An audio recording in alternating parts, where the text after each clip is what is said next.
La caputxeta vermella.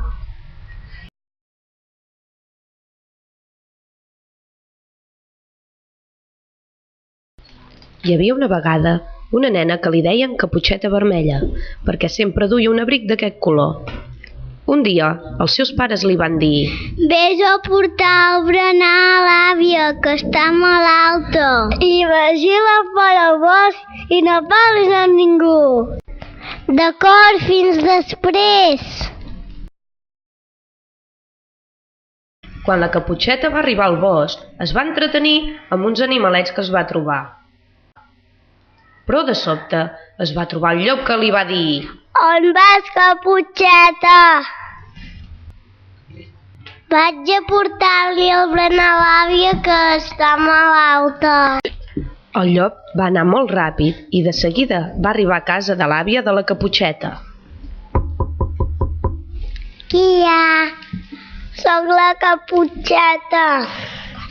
Passa, passa, la porta està oberta. Ah! En aquell moment va arribar la caputxeta. Passa, passa, la porta està oberta. Ai, àvia, quines orelles tan grans que tens. Són per escoltar-te millor.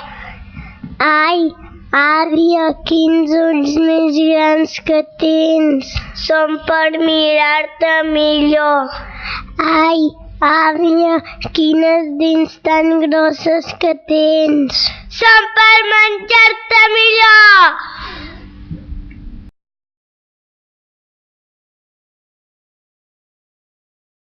En sentir aquells crits, uns caçadors que passaven per allà van entrar a casa de l'àvia.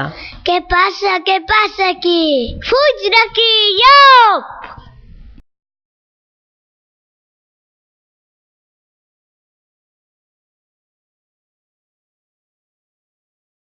Ai, caputxeta, sort que estàs bé.